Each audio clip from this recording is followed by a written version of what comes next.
자, 투자바노님 TV의 부동산 전망 두 번째 시간으로 앞으로 주택가격 오를까 내릴까를 가지고 얘기해 보겠습니다.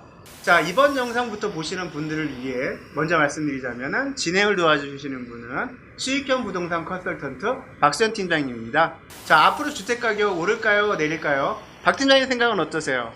과거 한 4, 5년 동안 부동산 가격이 많이 올랐죠. 많이 올랐죠. 현재는 너무 가격이 상승했으니 부동산 가격이 좀 하락하기를 바라는 분들이 많은 것 같습니다. 많은 부동산 전문가들이 계속 상승할 거다, 혹은 금리가 올라가니 주택가격은 앞으로 내릴 수밖에 없다, 여러 의견들이 분분한데요. 저는 사실 부동산 가격이 완만하게 상승할 것이다 라고 예측하는 사람 중에 한 명이에요. 그 이유는 일단 간단하게 수요와 공급의 원리에서 봤을 때 수요는 지속적으로 늘어나고 있는데 공급이 부족하다는 것입니다. 간혹가다 인구수가 주는데 왜 수요가 늘어나냐라고 말씀하시는 분들이 있는데, 사실 인구는 감소하는 게 맞지만 가구수가 늘어서 그렇죠. 실제로 1, 2인 가구가 꾸준히 상승하고 있습니다. 작년 연말 주민등록 인구 통계를 봤을 때 행정안전부 장관은 주민등록 1인 세대가 약 940만 세대로 사상 처음 40%를 돌파하였다고 발표를 했고요. 1인 세대 다음으로 2인 세대가 많은 순서였습니다. 집을 구하려는 가구수, 즉 수요는 지속적으로 늘어나는데 공급이 부족하거든요. 공급이 부족한데 금리가 낮으면 가격은 무조건 상승합니다. 그러니 지금과 같이 공급은 적은데 규제도 심하고 금리가 높으면 안정적인 가격 상승이 이루어진다고 봅니다. 물론 모든 부동산이 지난 몇 년 동안처럼 미친 듯이 오르는 게 아니라 오르는 지역은 어디까지나 수도권, 경기도에 한해서라고 예상합니다. 수도권 중에서도 강남, 서초, 송파, 용산, 마포, 성수 등은 가격 방어가 있을 걸로 예상합니다. 근데 뭐 강남 오르고 용산 오르고 이러면은 거기 말고는 안 오르면 사실 하락해 보는 거 아니에요? 1인 가구가 40% 넘어섰고 2인 가구 하자면은 66%인가 67% 정도 되죠. 네. 어쨌든 세대수는 많이 늘어났어요. 네. 일단 저는 내릴 거라고 봐요. 물론 일시적인 등락도 있을 거고 재건축이나 재개발 호재가 있는 곳은 가격이 상승하는 것도 있겠죠. 근데 그런 거는 대사하락기에서도 늘 있던 일이에요. 전체적으로 저는 내려갈 거라고 보는데, 제가 생각하는 세 가지 근거로 예측해 보겠습니다. 첫 번째는 최근 몇 년 사이 급등한 집값으로 인한 피로감입니다. 살만한 사람은 연끌해서를 샀고요, 아닌 사람은 어느 정도 내 집 마련을 포기했다 보는 거죠. 일단은 이 가격에 눈높이 어느 정도 맞춰줘야 될 시간이 필요해요. 두 번째는 금리 인상입니다. 현재 기준금리는 1.5%인데 앞으로 이 기준금리가 2.5%까지는 빠르게 올라갈 거라고 예상합니다. 한국 기준금리는 미국 기준금리에 앞서서 선행하는 모습을 보이는데, 미국 금리 인상 움직임도 심상치가 않습니다. 서울대 김경민 교수 예측 시뮬레이션에 의하면 기준금리가 1.5% 선이 되면 주택가격은 10에서 17% 정도 하락하고 2% 선이 되면 13에서 20% 정도 하락할 거로 봅니다.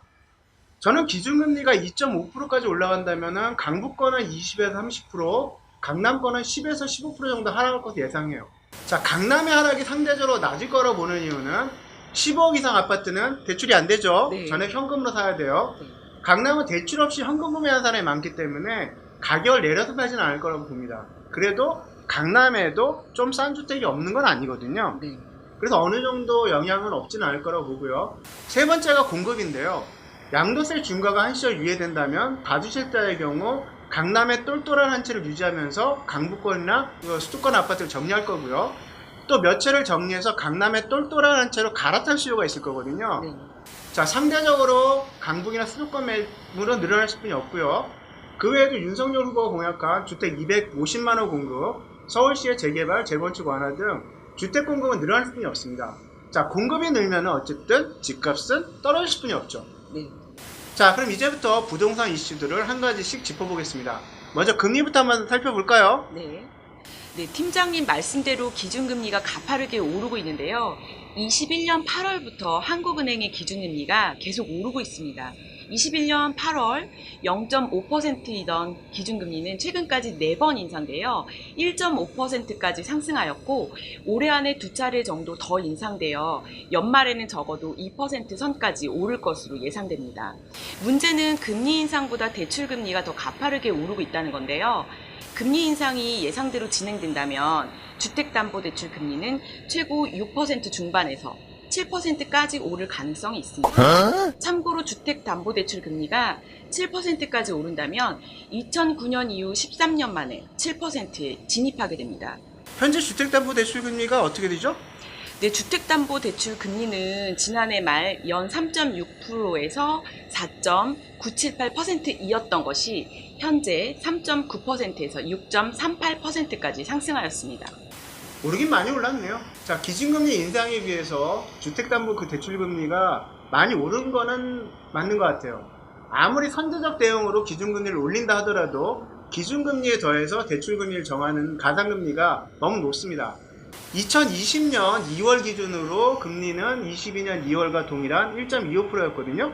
근데 20년 2월에 가계대출금리는 2.9%대로 현재 3.9%대보다 1%가량이 더 쌉니다. 지금과 같은 기준금리에서 대출이자가 25%가량 더 비싼 거죠. 네. 자, 그런데 기준금리가 상승한다 하더라도 지금보다는 대출금리 상승폭은 좀 더 둔화될 수 있지 않을까 싶어요. 자, 은행 간의 대출금리 경쟁도 있을 거고요. 그리고 여론의 역풍도 있을 거고, 아마도 가상금리 조정에서 기준금리 상승분을 좀 더 흡수하지 않을까 싶은 생각이 들고요. 그리고 7% 간에 8%에 하는 거는 사실 공포 마케팅이라고 보거든요. 뉴스에서 그렇죠. 하는. 네. 실제로 그렇게 하기 힘들어요. 가상금리가 있는데. 그래도 어쨌든 금리가 올라가는 거는 막을 수는 없습니다. 네. 자, 어쨌든 대출이 많으신 분은 좀 더 어려움을 겪을 것 같고요. 대출금리가 1% 오르면은 대출자의 부담이 연 64만원 정도 늘어난다고 하거든요. 앞으로 대출금리 1, 2%는 더 오를 거는 확실하고요. 네. 그렇게 되면은 앞에 올랐던 인상분까지 감안한다면은 부담이 좀 크겠죠. 네. 자, 대출금리와 관련해서 다른 부분 한번 볼까요? 자, 외상이면 소득 잡아본다고 하죠? 네. 자, 앞으로 대출을 받으실 분들을 위한 대출 규제 완화는 어떻게 될까요? 자, DSR과 LTV 변화가 있나요? 네, 아직 당선자 신분이기에 대출 규제와 관련해서 변화된 조치는 없고요. 앞서 윤석열 당선인은 대선 공약으로 LTV를 기존 20에서 40%에서 70에서 80%로 완화하겠다고 했습니다. 다만 DSR도 함께 완화할지는 명확히 밝히지는 않았습니다. 부동산 정책과 관련해서는 지방선거를 앞두고 시장 과열을 우려하여 인수위에서도 말을 아끼고 있는 것 같습니다. 4월 18일 인수위는 부동산 정책 발표 시점을 새 정부 출범 이후로 미루기로 했습니다. 아직은 좀 더 지켜봐야 할 것 같습니다. 부자 몸조심이죠. 뭐 선거 앞두고 아무래도 영향 미칠 수 있는 거는 최대한 미뤄야 되니까요. 네.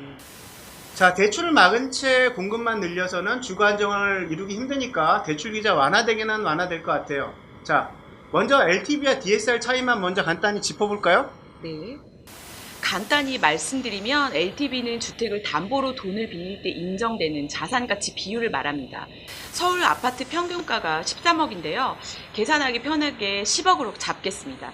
10억 주택을 담보로 LTV 60%라면 6억까지 대출이 가능하다는 얘기입니다. DSR은 총부채 원리금 상환 비율로 대출을 받으려는 사람의 소득 대비 전체 금융부채의 원리금 상환액 비율을 말합니다. 예를 들어 10억의 주택을 연소득 6천만 원에 DSR 60%를 적용받고 20년 분할 상환으로 한다면 대출 원리금으로 300만 원 이상의 대출을 받을 수 없다입니다. 대출 금액으로는 5억 5천만 원 정도입니다. 금액상으로는 크게 차이나 보지 않는데요. 그러나 DSR은 기존 대출이 있으면 그 대출 금액만큼 한도가 더 줄어듭니다. 대출에는 주택담보대출뿐 아니라 신용대출, 카드론까지 모두 포함됩니다. LTV는 소득 수준과 기존 대출 유무를 따지지 않고 부동산의 담보가액만을 기준으로 책정된다는 차이점이 있습니다. 그렇군요. 어쨌든 사실 빚 없는 사람 없잖아요. 네. 그러니까 DSR 규제라는 게 참 만만치가 않아요. 네. LTV 같은 경우는 말 그대로 부동산 가액을 담보로 하고 개인 신용을 잘 보지 않거든요. 네. 그러니까 심사만 통과할 정도면 되거든요. 네. 그러니 지금 세원 노출이 안 되는 사람들 되게 많거든요. 자영업자들 같은 경우에서. 네. 그러면은 내가 많이 벌어도 DSR에 걸려서 못 나는 경우도 있죠. 네. 물론 세금은 투명히 내셔야 됩니다. 자, 개인적으로 저는 DSR 규제 없애고 LTV 한도를 높여야 된다는 생각하는 입장인데요. 물론 개인의 상환 능력에 대한 심사는 필요해요. 예전에 미국의 모기지론 같은 경우도 상환 능력 따지지 않고 줬기 때문에 모기지론이 생기거든요.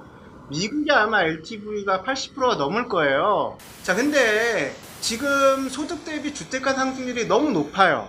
네. 그러니까 지금 집값을 내가 벌어서 집을 산다는 건 불가능해요. 부동산은 10년이면 2배 오르거든요. 소득 증가로 따라가기 너무 힘들죠. 그러니까 LTV를 통해서 집을 사놓고 그거를 장기적인 이자로 갚아나가는 것이 저는 개인적으로 맞다고 봅니다. 그게 현실적이기도 하고요. 네. 지금 그와 관련해서 최근 시중은행들이 40년 만기 초장기 주택담보대출을 도입하기로 했는데요. 대출 기간이 늘어나면 대출한도 증액과 동일한 효과가 있습니다. 뭐 35년에서 5년 늘어나는 거 별거 아닌 것 같지만 그것도 꽤 크거든요. 네. 자, 저는 일단 내 집 마련을 먼저 하고 갚아나가는 것이 맞다고 봅니다. 뭐 그렇다고 제가 비슷해서 집사라고 권하는 거 맞습니다. 전 개인적으로 집값 상승 생각하면은 그런 부분 필요하다고 봐요. 자, 뒤에서 다시 다루겠지만 윤석열 정부가 서울시에서 추진하는 토지 임대부 반값 아파트보다는 대출 한 대 풀어주고 장기 대출로 가는 게 저는 개인적으로 맞다고 봅니다. 대출 한도 완화와 기간 연장 등은 저도 공감하는 내용입니다.